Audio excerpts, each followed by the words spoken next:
Hello everyone, this is Easy Maven here. Time for another Gunpla review and continuing on with Transformation May. Looking at another transformable kit here, and today it is the Master Grade Zeta Plus C1. You've probably seen this guy around a few times. He's kind of been around the block a few times, but he's got a big gun. He's looking very militaristic, and here he is, right here.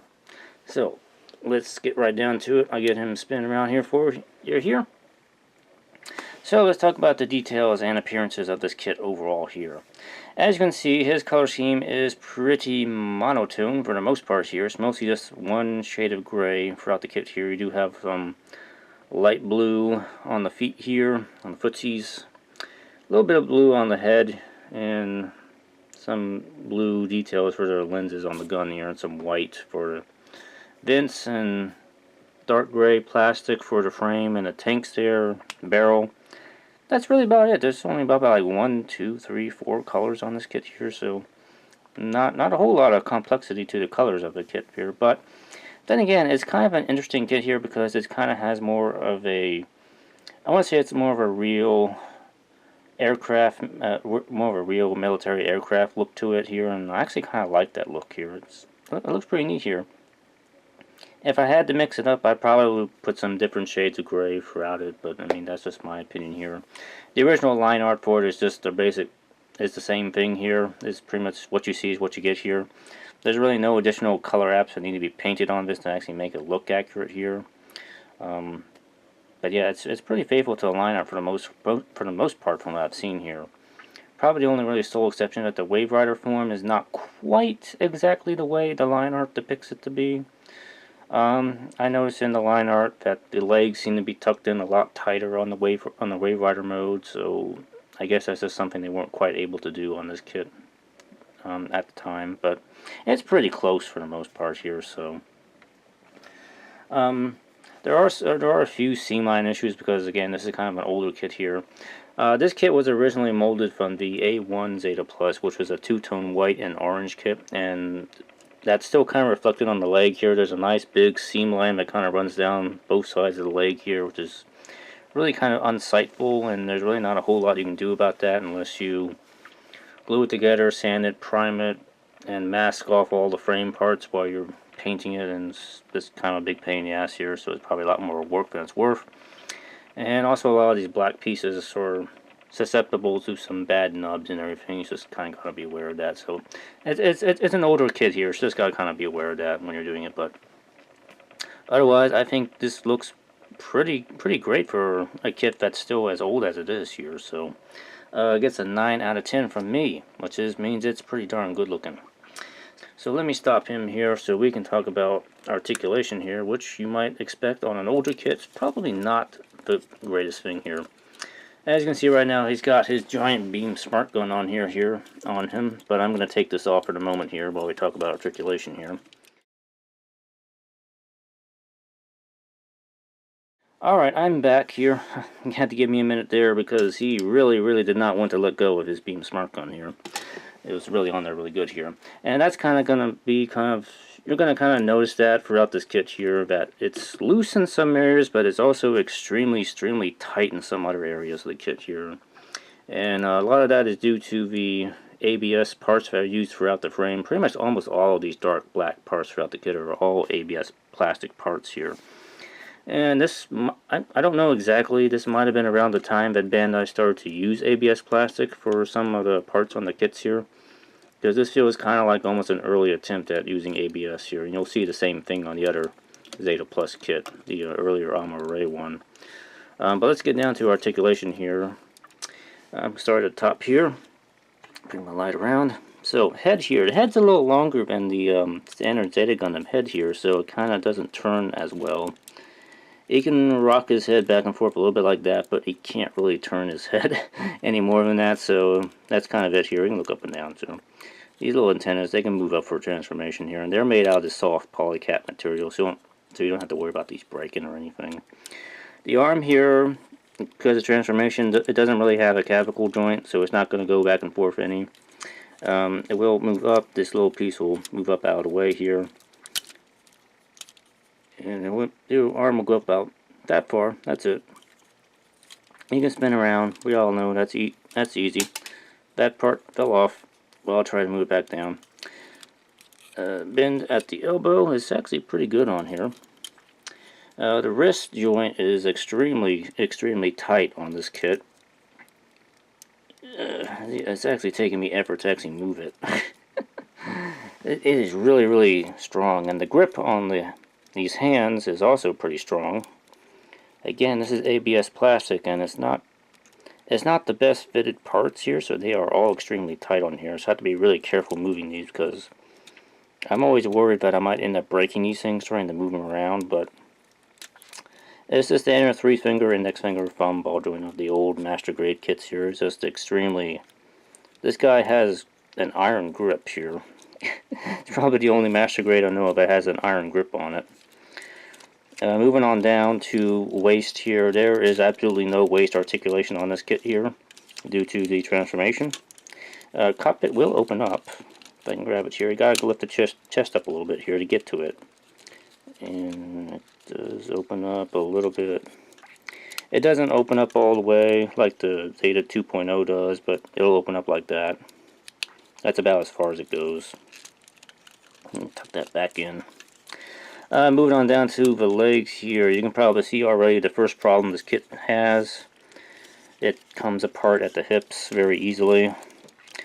Part of this is due to age, and part of this is also due to this hip transformation design is not really that well thought out. There is a little locking clip here that's supposed to hold the pieces together, but it doesn't like to stay in. It likes to fall off a lot, so the hips will come apart on this.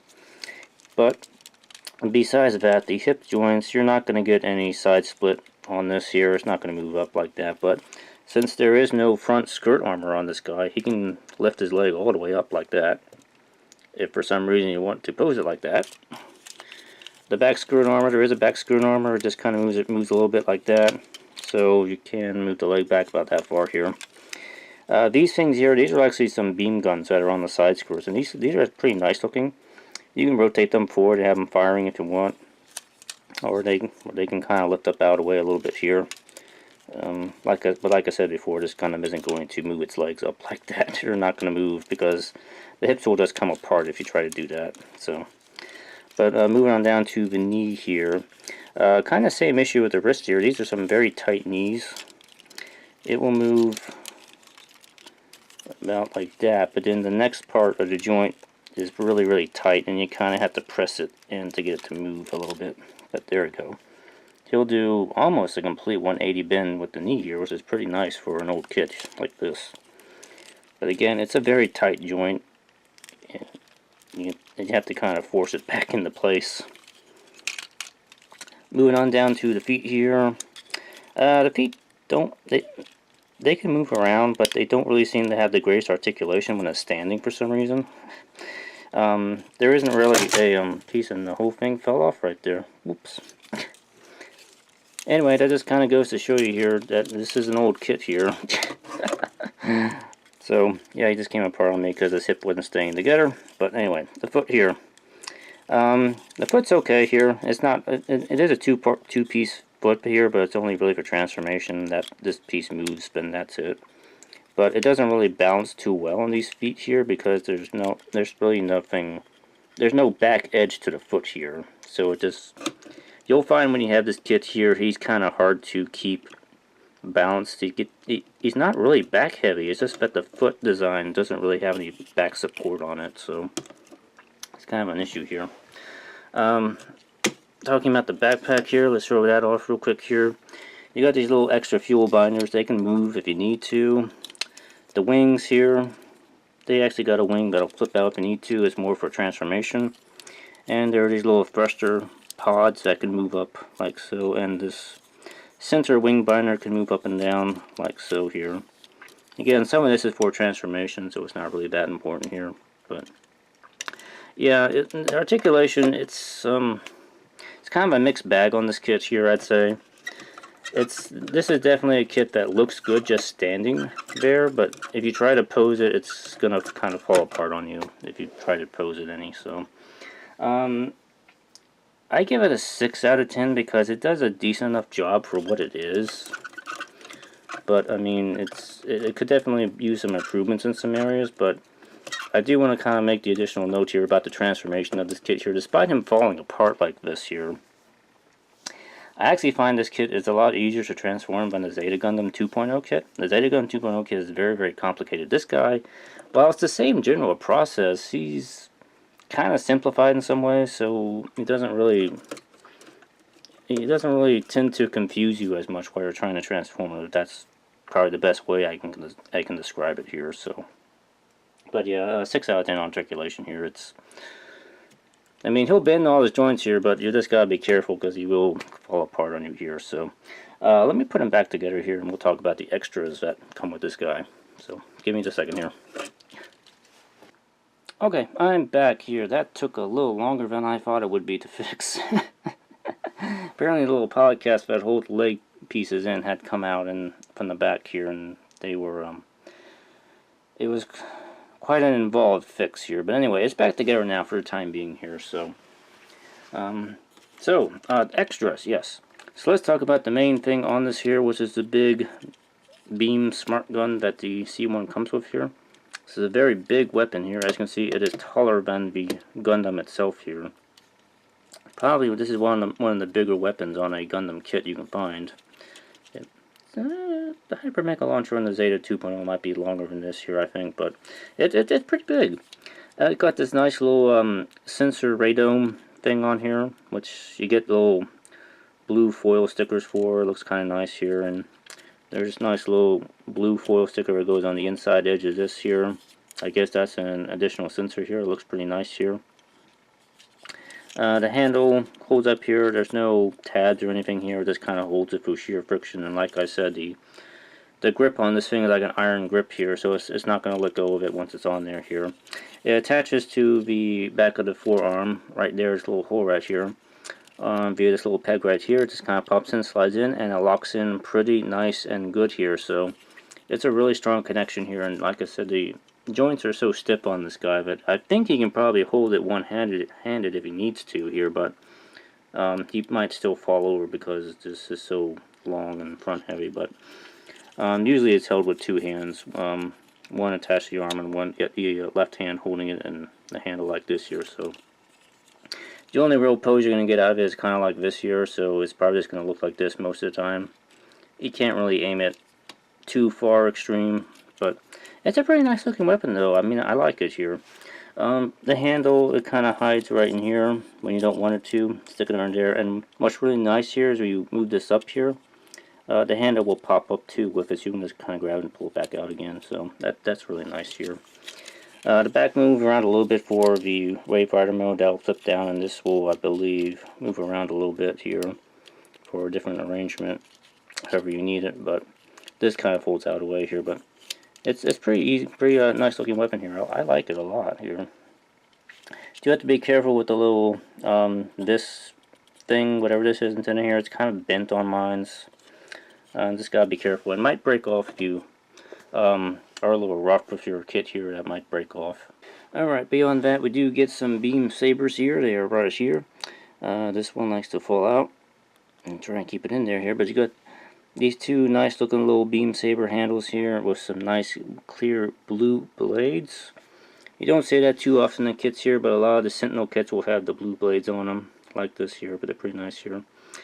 Beam sabers, when they're not in use, to actually go in the side skirt rack on this kit here. That's why I got one arm lifted up here so I can show you here. Hopefully it won't fall apart again. But they go in right here. This little piece here kind of flips up a little bit here, out of the way, and the beam saber will just kind of go right in like that. Slides in, and then just kind of clip it in. The reason I had them out beforehand because they are really hard to take back out of there, so I figured I'd do it beforehand. So I'll show you how they go in, but I'm not going to show you how they go out because it's really hard to get them out. But anyway, nice looking beam sabers here. I do get some pilot figures, your standing generic pilot figure and a seated one.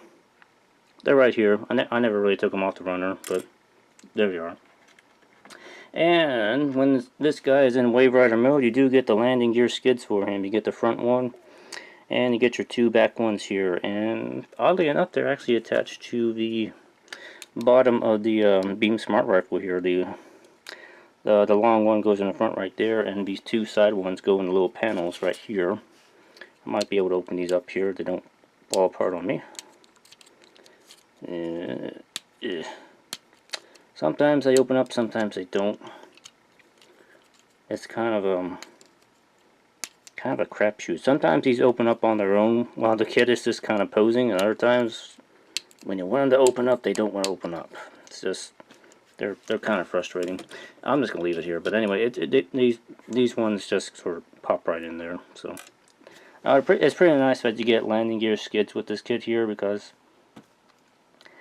oddly enough the Zeta 2.0 didn't come with any landing skids, which still baffles me to this day. But anyway, this guy has landing skids, so he's looks pretty nice in his Wave Rider mode here. Your hip's kind of sticking forward here. Why is that? Actually, you know what? I'm not going to mess with it because you're going to fall apart again. Alright, so extras. Actually, before I do want to mention, this guy comes with stickers and dry transfers here. The most part, they're pretty good here. The only really odd exception here I want to make a note of is this stuff on the tail binder here. These are all the regular stickers here, and I really kind of wish these were dry transfers.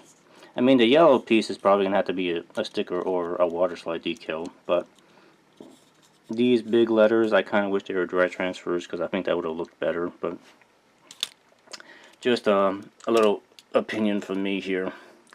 But yeah, extras is going to get a 7 out of 10 for me. So nice looking extras. Not a whole lot to them though, but I mean they're pretty good here. They're a little hard to handle, but I mean they look good here. So I mean they are what they are here. So moving on to the last thing here, the value of this kit here. This kit came out in February of 2002 here, so it is about a little bit over 15 years old now. So it's pretty old now. So yeah, it retails for 3,000 yen, which is going to be about $26. Not really that expensive for a Master Grade kit if you think about it here. So it looks pretty good straight out of the box here. You don't really have to do a whole lot else to it. Like I mentioned throughout the view, the things you gotta be mindful of is that he is a old transforming kit here, so he is prone to kind of falling apart a little bit here. And the articulation is not going to be what you would expect today. So definitely the Zeta 2.0 has more articulation to it, but it's kind of more complicated to transform. Transformation is not that complicated on this guy by comparison. In my opinion, he's a little bit easier. Some people think it's hard, some people don't. I think he's easier because, you know, I've dealt with a lot of transforming kits here, so I kind of know what's hard to deal with. That's just my opinion, though. But for $26, he's kind of an easy grab or instant buy, I would say. So definitely pick it up if you're interested in this kit. Pick it up. I mean, the weapon alone is pretty nice here. If you paint him all up and decide not to pose him or transform him or anything, he'll look great. He will look fantastic. So he gets a score of 9 out of 10 for me on the value score here. So again, pretty good buy here if you find him. So pick it up here. Alright, so the Master Grade Zeta Plus C1 gets a total score of 31 out of 40 for me here, which makes him an above average Master Grade kit. Definitely consider getting it if you are interested in this at all. If you're not into dealing with some of the quirks of older kits here, you can probably pass on this guy. But for a lot of people, he's a Sentinel kit. It's one of the few that are out there. He has a nice sort of real military color scheme to it, and of course he's got the big beam smart gun, which is a really nice looking weapon here. So if you're into big guns here, this is probably definitely a kit you have an eye on. I also really like the blue beam sabers. I think they're pretty nice looking. So anyway, that's going to be it for this review here. I hope you enjoyed it and found this informative and helpful, or just like hearing about an old kit like this here. So be sure to leave a like if you liked the video, comment any questions or comments below, and be sure to subscribe because more videos are always coming here. So hope to see you guys next time, and thanks for watching. Bye bye.